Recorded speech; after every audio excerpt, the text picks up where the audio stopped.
Hi, everyone. Welcome to another episode of Women Like Me Stories in Business. I'm your host, Julie Fairhurst, and today I am here with Fran Bailey. She is a healer, an author, a trainer, and a speaker based out of Cincinnati, Ohio. Fran helps women and health professionals integrate and heal the body, mind, and soul through her work with the Shiva Method. Did I pronounce that right? Yeah, yes. Yay, good for me. Her approach blends spirituality, connection, body work, energy healing, self inquiry, and personal development to help people come back to themselves in a grounded and powerful way. Well, Fran, welcome to Women Like Me Stories in Business. I'm very grateful that you've chosen to be on our podcast. Thank you, Julie. Appreciate it.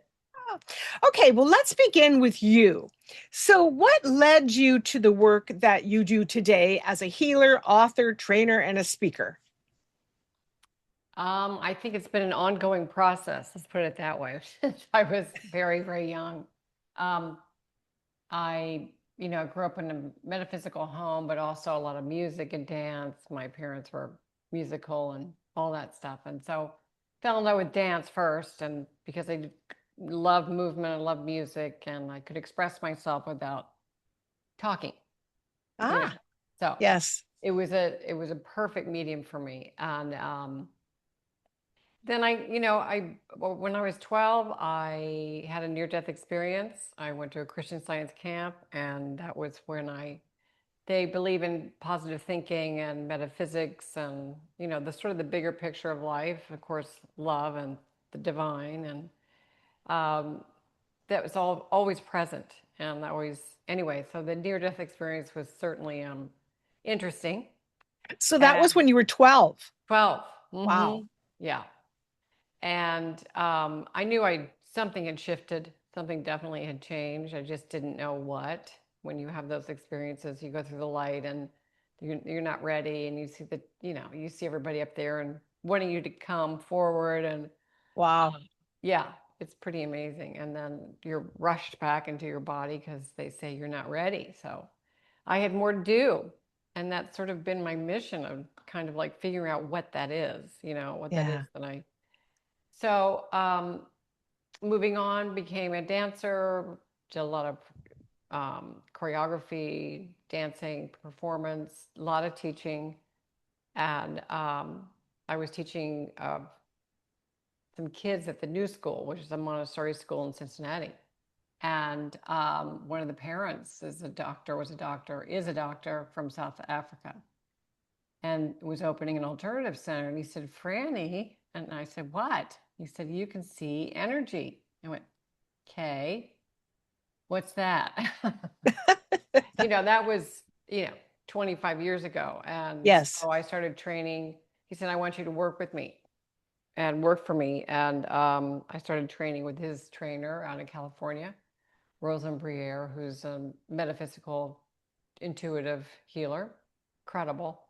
And I went, oh boy, they found me. Um, so the more I did, the more I realized that I'd been a healer many, many times before. And then I got into deep meditation, and I had all this insight, and that things went forward. And I started creating technique called the Shiva Method it was channeled to me in 2002. Mm. And pulled the body work together, the meditation, then Enneagram, which is a study of personalities, and then teaching people about love and self-love and divine love in themselves, and sort of the circumference of the method. So it's a Yeah. tool and suggestion for others to heal themselves. So that's kind of Wow. the nutshell. Wow. Well, that's that you interesting life in a Yeah, nutshell. yeah, Yes. yeah. Well, many women are carrying so much in their bodies without even realizing it. How do you see emotional or spiritual disconnection showing up physically? Um, well, I think that women tend to do 1,000 things at one time. We're capable of. What we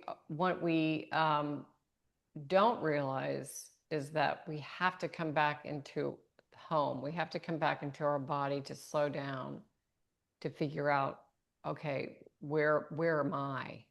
You know, I don't care whether it's take 5 minutes and lay on the floor. What do I want to do for me today? And I don't care if you're crying for a second or if you just have that 5 minutes alone, you come back into your body. So what I teach is, how are you navigating? What are you attaching to? How do you navigate your energy? What is your energy? And where is it being depleted? So these are all these questions of, okay, so you have to inquire about your own self and how you're conducting your life and all your roles that you are doing. I mean, the speed in which we have to deal with things is just remarkable. Mm. And I'm convinced that if we kind of rework the timing and rework the momentum, and we pull it back and say, okay, let's just look at this from this perspective. I don't have to go 100% for everything. How do I reserve my energy? Mm. Yes. Yeah. Wow. Well, I know you just spoke of self-inquiry, but Yeah. I'm curious about it. So why is asking ourselves honest questions to in such a powerful path towards our freedom? Because nobody's going to do it for you. Mm. No one. Hmm. Hmm. And the more you understand that, and maybe understand that when we are not dealing with our own self, we start blaming and shaming others. And I don't mean that it's very short, it's very quick, it's very, but we start looking at how others conduct their life and why is that person doing this and I'm not. And so it's this blame and shame, and that is self-deprecating. Right. So the self-inquiry is it's a practice.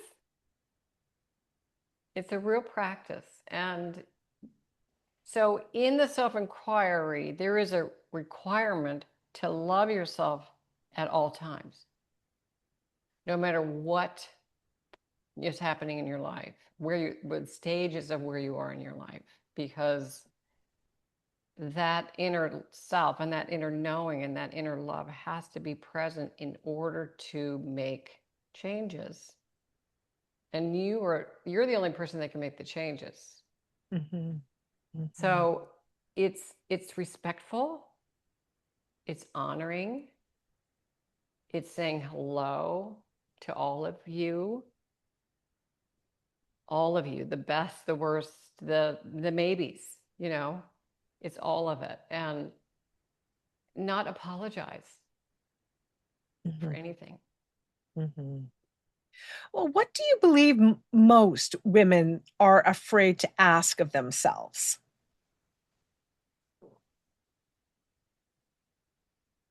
I think most women are afraid to ask themselves, let me rephrase this. I'm going to try to nail this if I can. Um,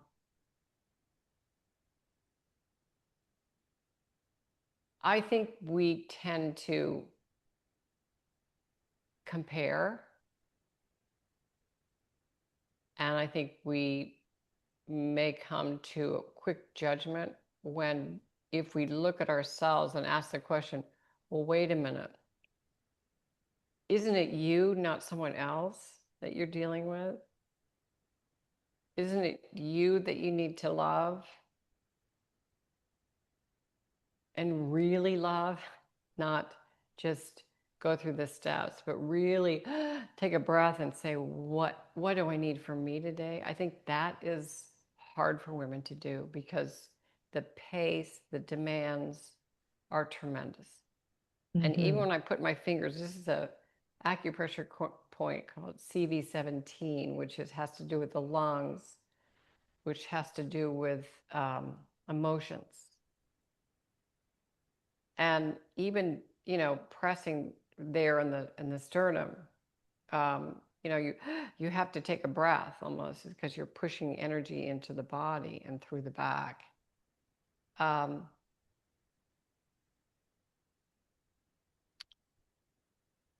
I think honoring what you know, what you already know, is really important, because I think most women know so much more than they um, may not be aware of.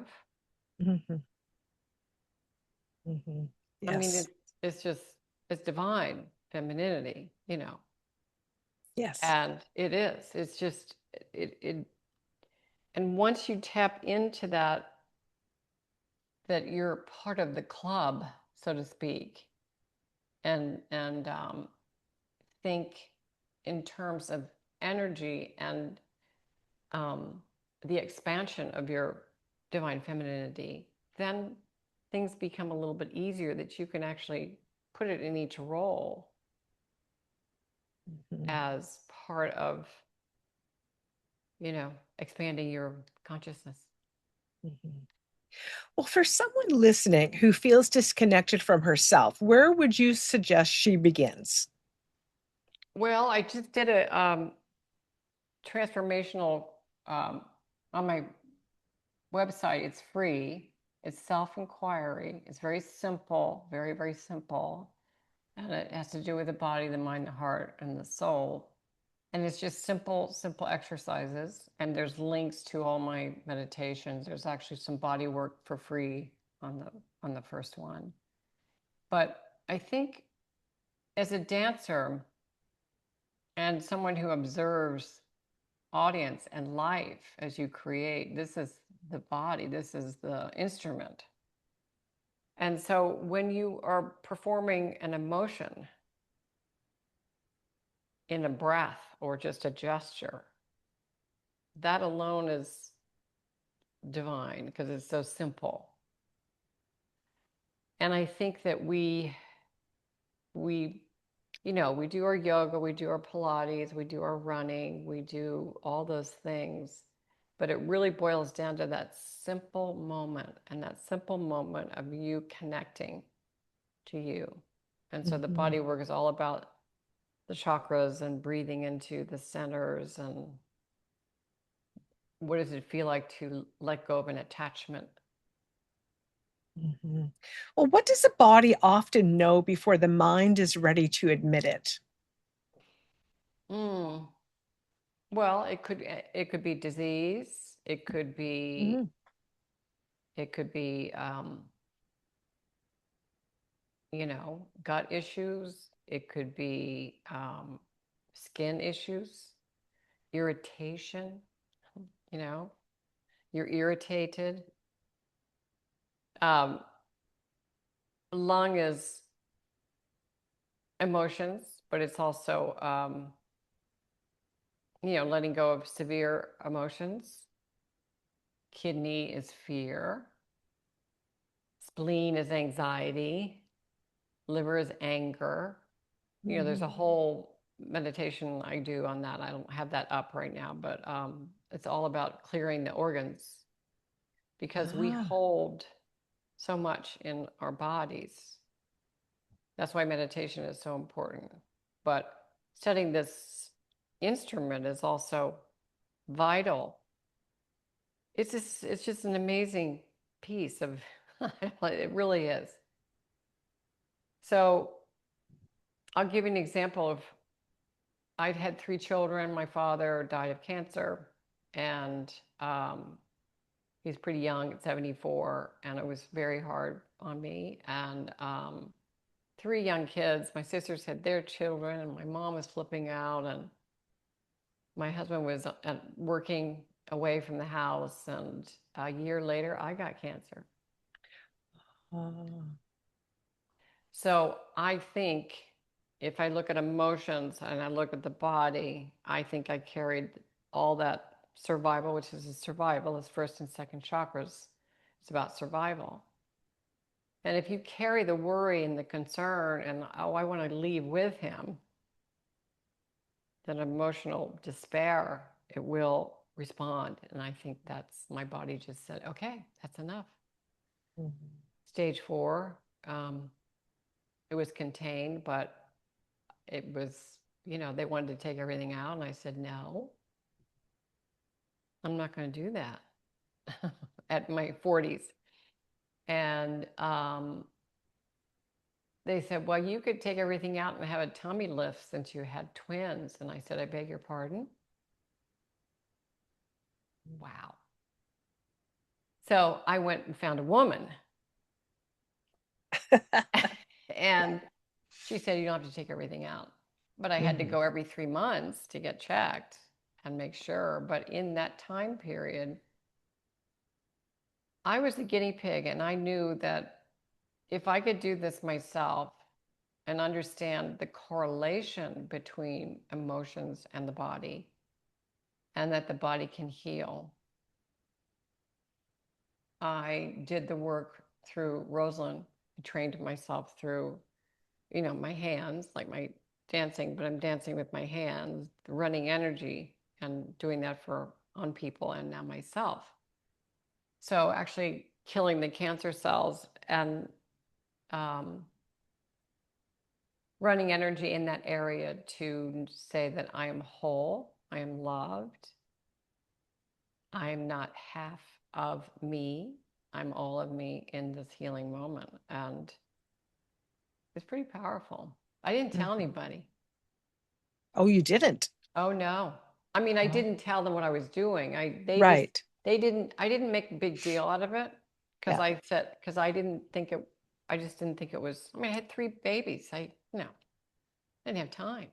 Yes. Yeah. So, basically I did that energy work for every night.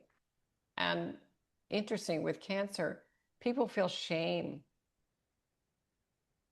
Why do you think they feel shame? because they're not perfect, Mm. because they're marked. And I learned very quickly that it doesn't matter. This is an interruption in your life, and you will survive, and it'll be fine. So do you think that they feel that they've done something wrong then? Mm-hmm. Mm. Mm. Well, how can women Mm-hmm.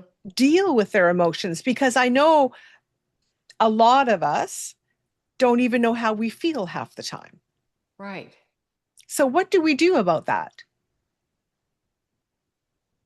Well, again, it's, you have to pull yourself in. You have to go to the inner self. I mean, have fun with other women and talk and communicate and certainly get what you need out said, walk Yes. with women, be with women. I think that's very healing. But in the end of the day, you're still living with yourself. Yes. And so if you have a pattern of a continuous emotional response to a certain thing, certain attachment, your relationship with your mother, your relationship with your kid, and it perpetuates an emotion, then it might be a good idea if you look at the pattern of how it keeps coming up. Mm-hmm. Mm-hmm. So in this energy work that I do with meditation, I also teach you about how to stay grounded and present in your own body, which means you knowing your energy and having that self-talk quietly within. So instead of responding in anger to a conversation, you run it back and you go to the bathroom for a second, and you go into a grounding. You ground your ovaries, you ground your whole trunk. Calm yourself down and pull your energy back into yourself walk in the room, and I guarantee you, you will not respond in anger. You will observe. So is that helpful? Yes, absolutely, for Okay. sure. Yeah. Yeah, Yeah. yeah. Okay. What about highly sensitive women? So how are they misunderstood, or what do they misunderstand about themselves? Highly sensitive women pick up everything. I'm certainly, hello, Yeah. pretty highly sensitive person. And I mean, I see everything, you know. Anyway, I just pick it up very, very quickly and as an empath. And so you have to stay grounded, you have to stay present in your energy. Now, when you're an empath, you just naturally you go to that person or a narcissist that wants your energy. You know, they pull you in because they want what you have. And they're very manipulative in making that happen. That's happened countless times to me. Mm. So the question is, with a sensitive person, if you think you are a sensitive person and you react to a certain person that kind of pulls you in, or you go forward with that person, and suddenly you're like in this thing, and you're like, oh my God, well, where am I? And how do I get out? Because you've created this karma, almost karma, you know, this sort of energy between the two of you until something may happen. But when you get pulled by somebody like that, you just have to be really careful and have boundaries on the get-go. Mhm. Yeah, boundaries are so important. Oh yeah. So this, when I say energy, pulling your energy back, that's boundaries. It's the same Yes. principle. Yeah. Yeah. So in Yeah. the second chakra, which is, you know, emotions, creativity, sexuality, all that, when that's wide open, they're all going to come in. Mm-hmm. So when you're this sort of vibrant personality and everybody wants that, they're all going to come jumping in because they need that. Ah, So you interesting. want to keep your second chakra kind of closed a little bit. Not you have to Mm-hmm. close it down, but just aware that your energy is first. Mm-hmm. Well, yeah, and protecting your energy. Yeah, yeah. Yes. Yeah, for sure. So, what patterns do you often see in women who are exhausted from overgiving?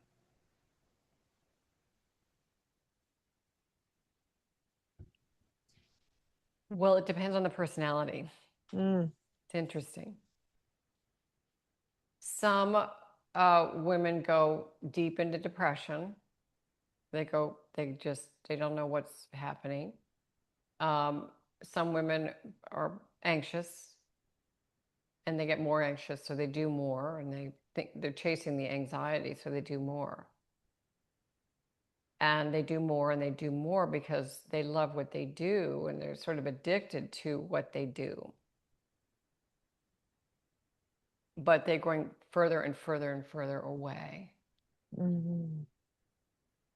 And that's hard to reel them in and pull them back because until something happens, because they're on this sort of go, go, go, go, go, and they're on this track. And all I can say is if you want to get off the track for a second, this might help. I suggest that this might help, but it's your choice. Can't make you. Mm-hmm. No, for sure. Yeah. So I think, or, you know, there's the martyr who, you know, gives and gives and gives, and they give more and they give more, and then, or nobody loves me. They get, give to get, you know, that kind of thing. Mm-hmm. Or they work hard, and that's like the Enneagram, which is the study of personality. They're either heart type, body type, or head type. Right. So Why do you think so many women have a hard time receiving support or accepting it?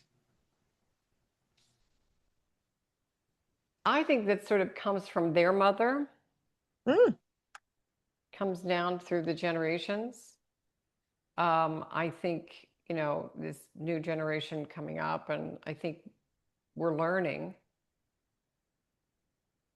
We're learning more and more and more because depletion is not fun. no. It is not fun. And when you have, when you are trained or have yourself practice before you are depleted, understand what that is happening, or go through it, you're depleted, and then you just come back in very, very quickly and start doing some healing. We all, life is life, whatever you've got, whatever it is, you may not be able to do it all then, but afterwards or towards the end of that big project or whatever you're working with, start thinking about, okay, I've got to pull my energy back in so that I can heal. And I have to do the healing. Mhm. I think it's so interesting because I think that a lot of us don't think about our energy in that way, the way you're explaining it, which I think is right. That's exactly the way our energy is. But I think so many of us are clueless about that. Mm-hmm. Yeah. So if you ask yourself the question, okay, um, I notice these certain patterns that I'm doing that do not serve me. What are those patterns? What is it that's not serving me? What is it that pulls me in that direction? So you overview how you're conducting yourself. Not when someone else is telling you, but how you are conducting and responding. Hmm. And Interesting. then ask that question, well, I think that takes too much from me. And I think that takes too much from me. How am I going to shift that so Hmm. that my energy can be more balanced? And that's what you're asking, Yes. Yeah, for for more balance. sure. Yeah.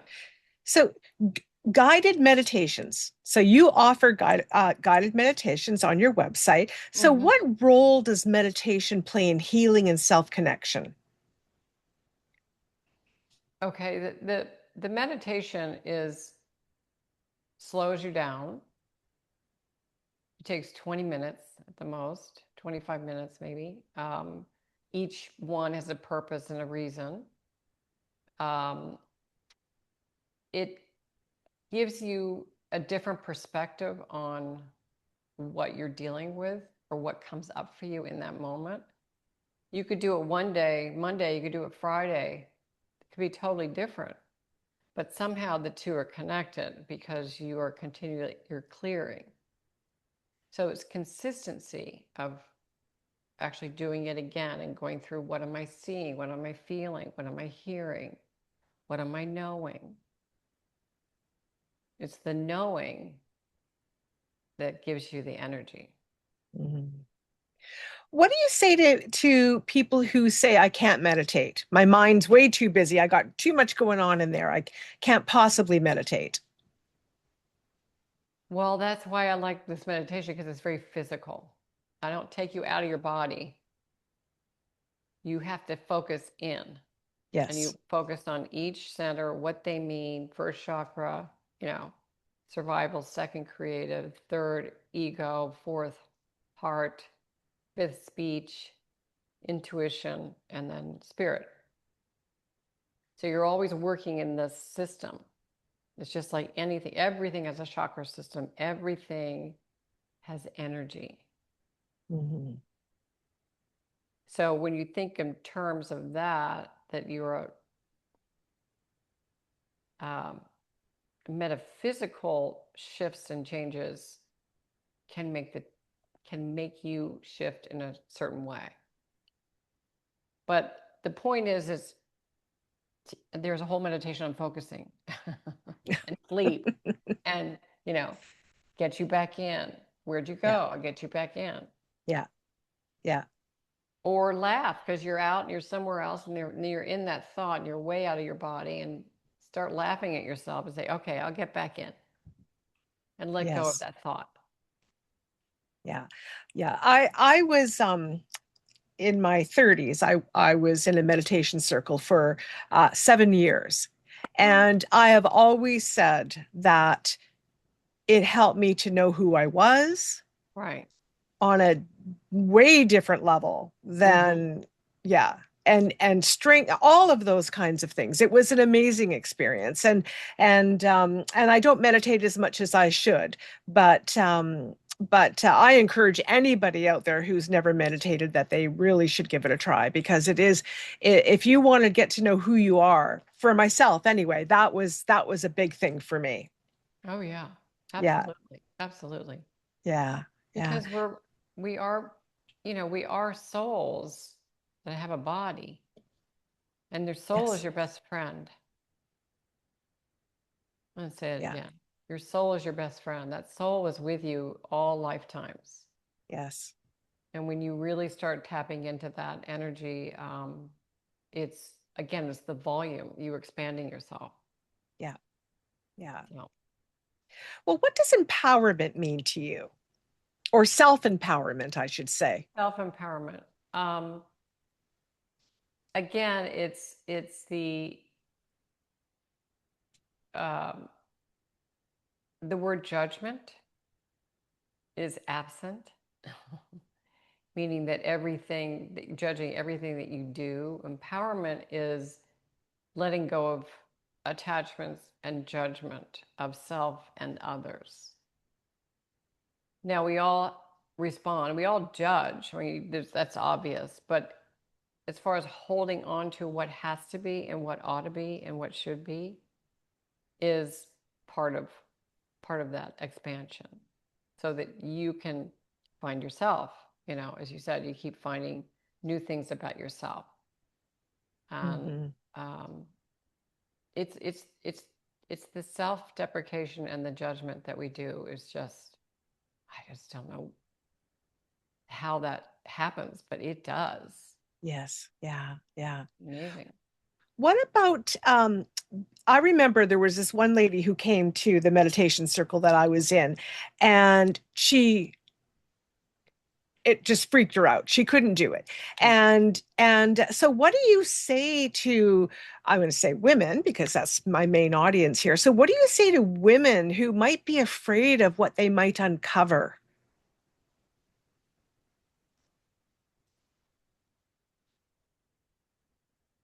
I would say look at the fear. The fear may not be that. It may be something that is inside of you, obviously.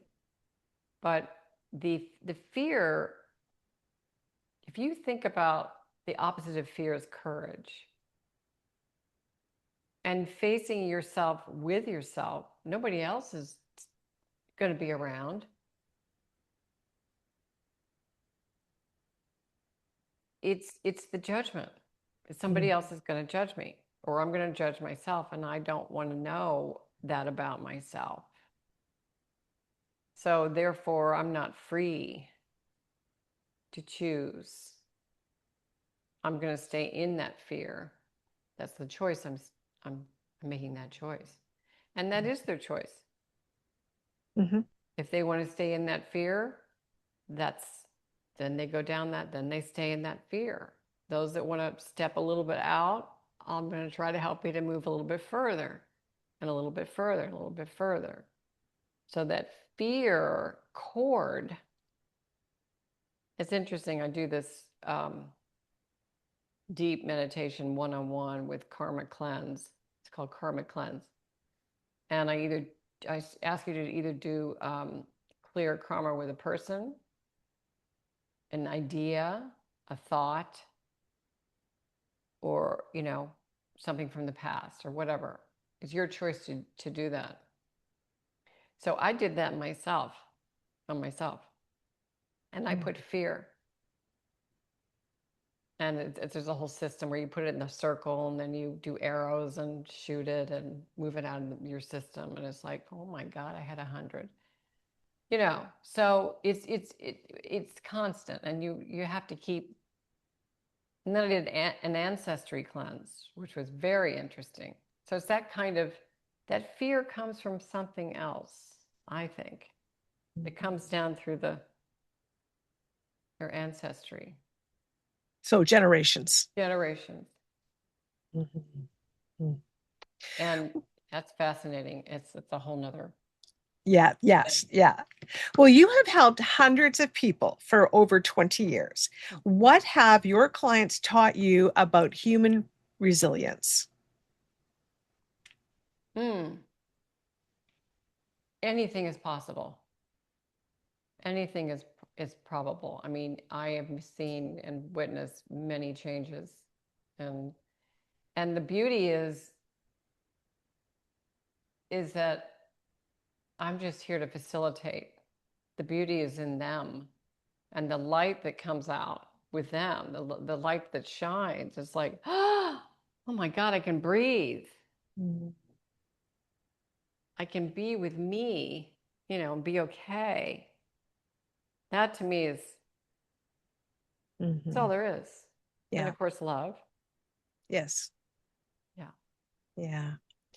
Well, what did your near-death experience teach you? Or how did it help shape your life? Because that happened when you were so young. How did that shape my life? Well, when you're 12, you don't think about it I didn't No. think about it until later. Especially at a Christian Science camp, you don't talk about that kind of stuff. You're already in divine. They don't fear death. They don't fear anything. But of course, I was in a canoe accident. My foot got caught between two canoes and went under, and saw the light and all that stuff. That I survived, and that I'm here to do something. I didn't know what it quite was, but now I know. Yeah. I'm here to share. I'm here to serve. Here to carry the divine energy as much as I can to others. Yeah. Well, that's a beautiful lesson to be taught from it. Yeah, yeah. For sure. Yeah. Well, Fran, I appreciate you being here so much. I just want to let everyone know that we will have links to find Fran and her website and her meditations. So don't be shy. Don't be afraid to reach out. And if you have any questions, you can, of course, reach out to her. Fran, what is the simplest self-inquiry question listeners could ask themselves today?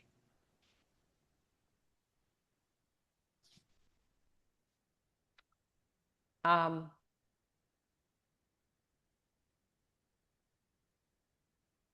question I would ask is, where is the trust and love? And how do I keep it? Oh, that is good. Yes. Yeah, absolutely. Yeah. Well, what is your most excitement, or what are you most excited to share and teach or create next? What's your next thing you're up to? Oh, well, I'm working on getting the method accredited, Yeah. which has been many years, and it's time to do that, which is fun. And of course, every client I have is always a joy. And just speaking to people who are on a conscious path is certainly rewarding. And my daughter's getting married in September. I was just, I just was a grandmother a year ago. So all those life things are happening, which is marvelous. Yes, Grateful, fabulous. grateful. Yes, yes. Well, congratulations. That's Thank you. wonderful. Thank you. Yeah, yeah. Well, everyone, that is it. We could go on and listen to Fran and get more wisdom from her, but we're done, unfortunately. But you're going to be able to reach out to her. So it doesn't end here. So you just go into the show notes. We will have all sorts of information for you. And if you've never meditated, give it a shot. You know, give it a try, and you'll be surprised. It's actually quite a beautiful, amazing thing to do. So. Yeah.